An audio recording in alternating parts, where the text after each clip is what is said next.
नमस्कार। आइए आपकी कुंडली का विश्लेषण करते हैं।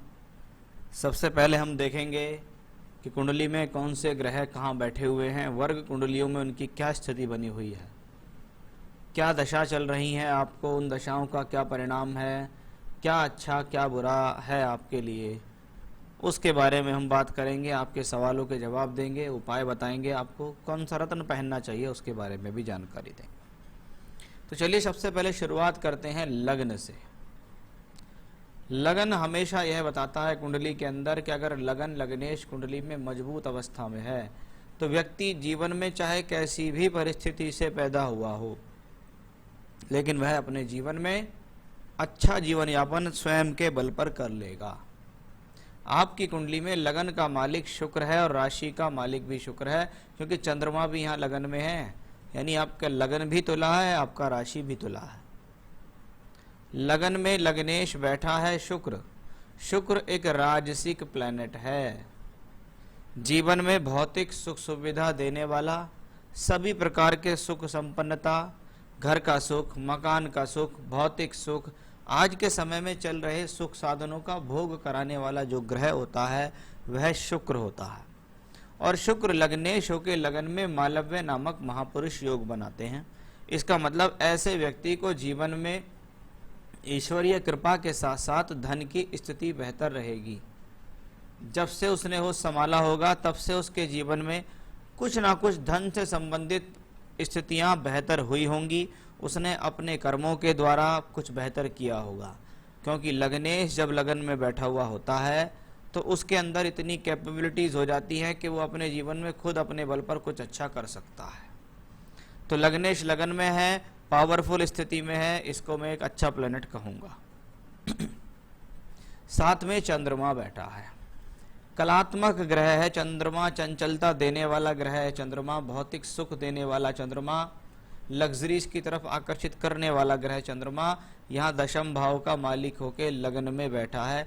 चंद्र शुक्र का लक्ष्मी योग बन रहा है, यानी चंद्रमा और शुक्र लग्नेश और दशमेश लगन में राजयोग बना रहे हैं। दशम का लगन में जाना व्यक्ति को कर्म के प्रति आकर्षित करता है, वहीं व्यक्ति अपने जीवन में सुख साधनों का भी अच्छा खासा ध्यान रखता है। यानी जीवन में कमाना एक अलग बात है, लेकिन कमा के खर्च करना, अच्छे सुख साधनों का भोग करना भी इसी ग्रहों के कारण आता है। अब बात करते हैं बृहस्पति की। बृहस्पति इस कुंडली के अंदर तीसरे और छठे घर का मालिक होकर लगन में है, यानी बृहस्पति आपको जीवन में टूर, ट्रैवलिंग, यात्रा, दूर स्थानों से जुड़ना दर्शा रहा है। ऐसा व्यक्ति शौकीन मिजाज होता है, अपने जीवन में अपने कुछ शौक रखता है। कभी कुछ लोगों को कुछ खेलना पसंद है, कुछ गुनगुनाना पसंद है, गाना पसंद है, मतलब लाइफ के अंदर कुछ हॉबीज ऐसी भी होती हैं जिनको वो अपने लाइफ स्टाइल से सदैव जोड़ के रखते हैं, चाहे वह कुछ भी हो। छठे घर का मालिक होके भी है तो बृहस्पति की दशा जीवन में कभी आएगी तो थोड़ा संघर्ष कराएगी, कंपेटिटर्स सामने आ जाएंगे, लाइफ के अंदर थोड़ा चैलेंजेस बढ़ जाएंगे, हल्के फुल्के हेल्थ इश्यूज आएंगे, लेकिन ये कोई खराब कॉम्बिनेशन नहीं है। और अच्छी बात यह है कि ये बृहस्पति ज्ञान देने वाला ग्रह है, विवेक देने वाला ग्रह है, समझदारी देने वाला ग्रह है। ये जब आपके लग्न में बैठा हुआ हो तो ये यहाँ से बैठ के पंचम भाव आपकी शिक्षा, बुद्धि, संतान को संभालेगा, आपके वैवाहिक जीवन को संभालेगा, आपके भाग्य को संभालेगा। तो उस लिहाज से बृहस्पति बहुत अच्छा है। चंद्रमा को देखिएगा, नवांश में केंद्र में बैठा है, त्रिकोण में, स्वग्रही मंगल है, शुक्र भी केंद्र में है और बृहस्पति भी मित्र राशि का है। तो नवांश कुंडली में भी ग्रहों का बल ठीक ठाक हो गया है। वहां पर सूर्य बुध का अच्छा योग भी बन रहा है, 9वें घर में है। अगला ग्रह है बुध।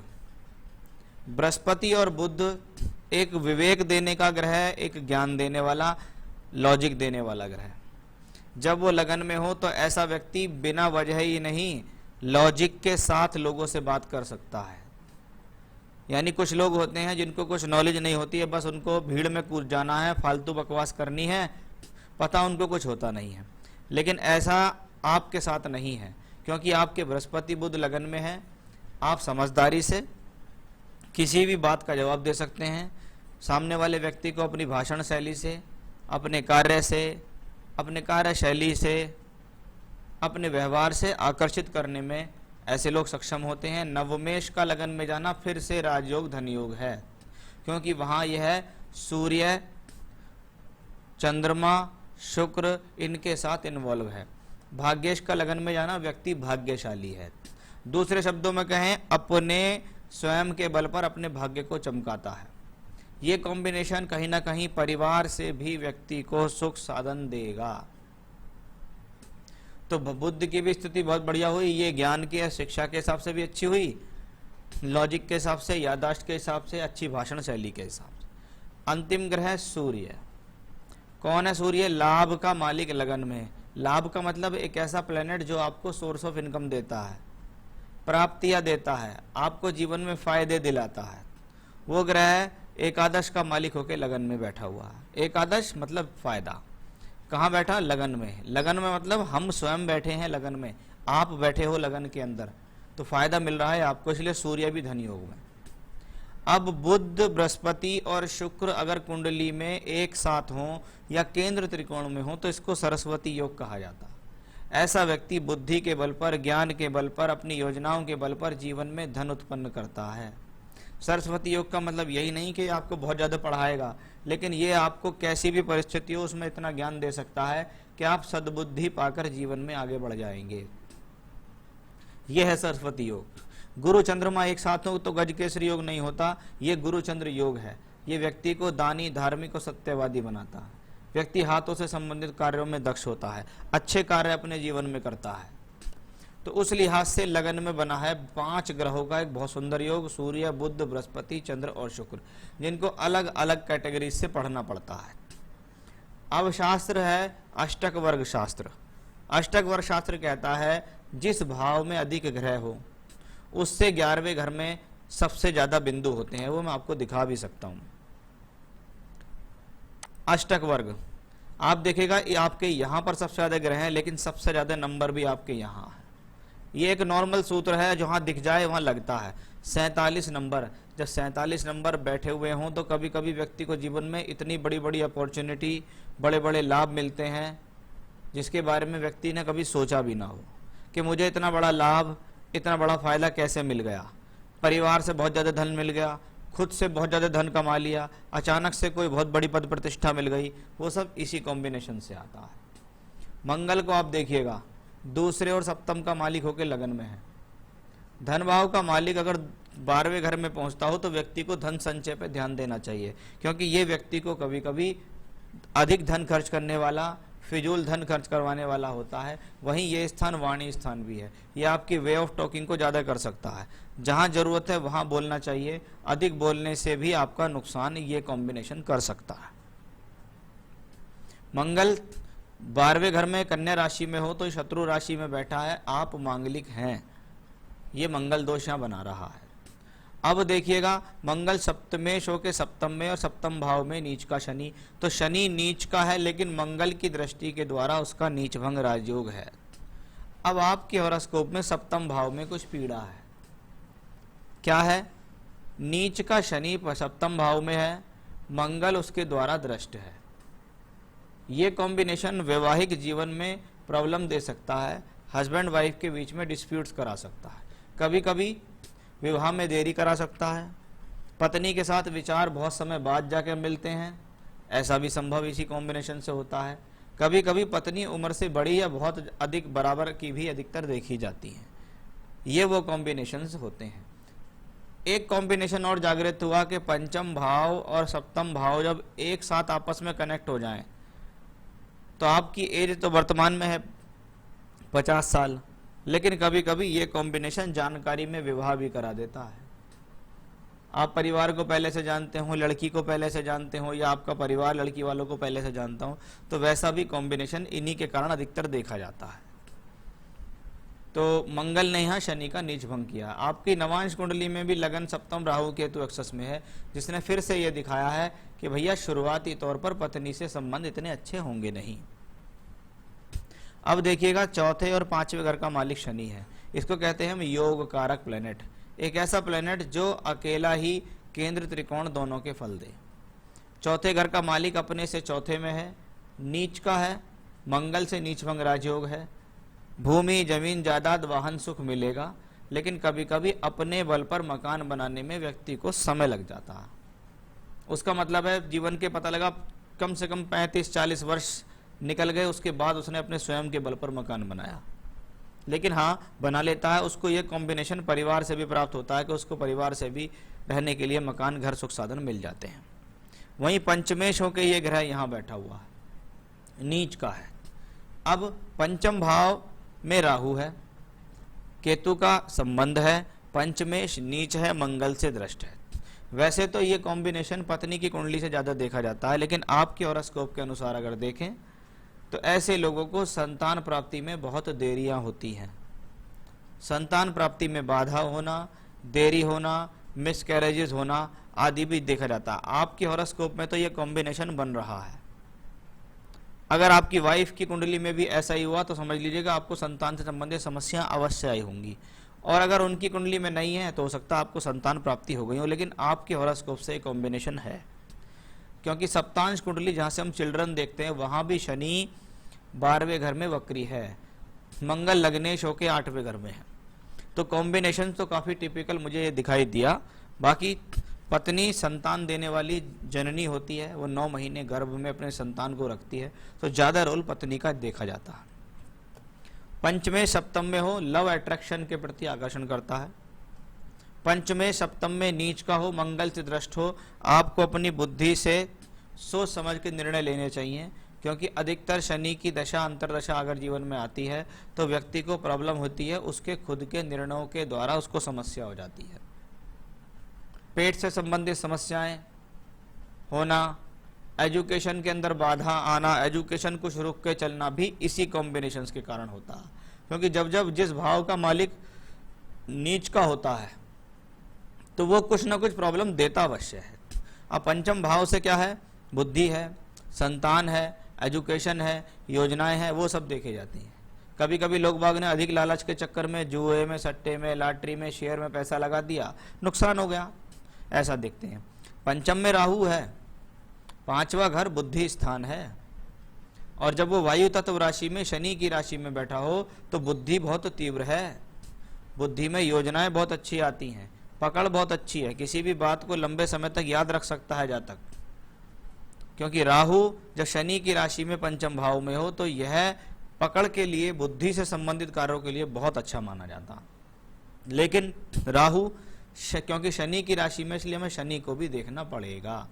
और शनिदेव कहाँ हैं, वो सप्तम में नीच के होके बैठे हैं, जिसका फल मैंने आपको यहाँ बताया।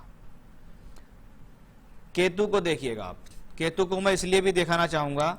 अब आप देखिएगा कि नवंबर 2019 से आपको केतु की महादशा शुरू हुई।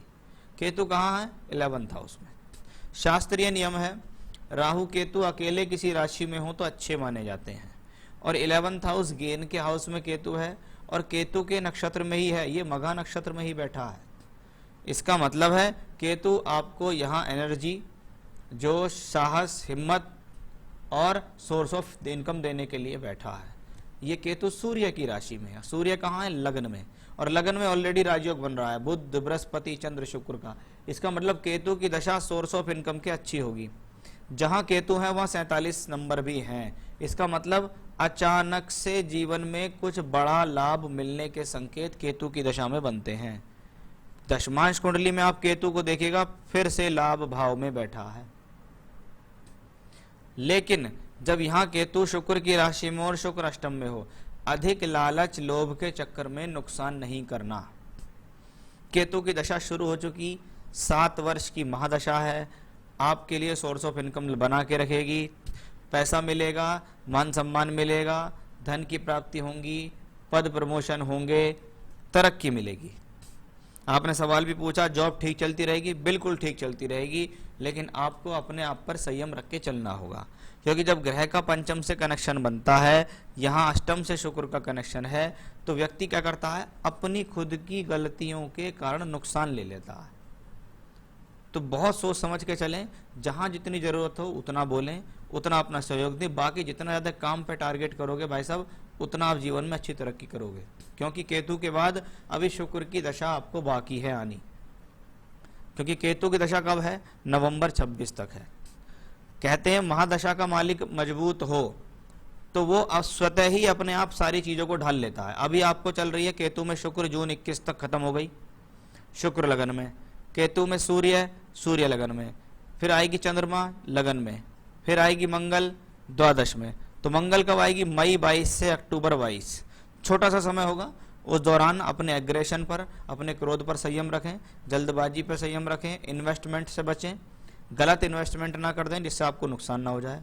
फिर आएगी केतु में राहु, राहु भी आपके लिए ठीक है, लेकिन फिर राहु शनि के रिजल्ट दे रहा है और शनि यहाँ बैठा है। इसका मतलब कॉम्बिनेशन दशा का तो परफेक्ट है।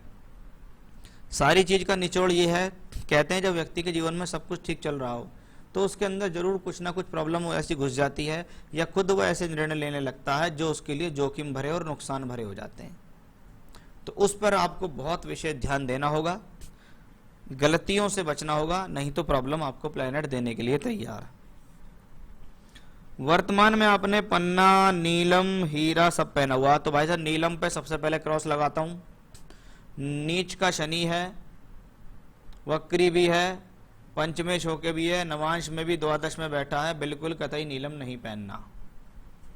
पन्ना पहन सकते हो, हीरा पहन सकते हो, हीरे से ज्यादा अच्छा है फायर ओपल पहनो, डबल फायर ऑस्ट्रेलियन ओपल पहनो, राइट हैंड की इंडेक्स फिंगर में। चांदी में पहना जाता है, 9 से 10 रत्ती का पहनो, आपको चाहिए तो आपको मुझसे प्राप्त हो सकता है, वो आप पहनेंगे, वो आपके लिए ज्यादा बेटर रहेगा। उसके अलावा कोई अलग नग नहीं पहनना, सिर्फ पन्ना चांदी में, राइट हैंड की लिटिल फिंगर में, और ओपल भी चांदी में। बाकी हीरा पहना हुआ है तो कोई बात नहीं है, हीरा को आप लेफ्ट हैंड में पहन सकते हैं, कोई बड़ी प्रॉब्लम नहीं है।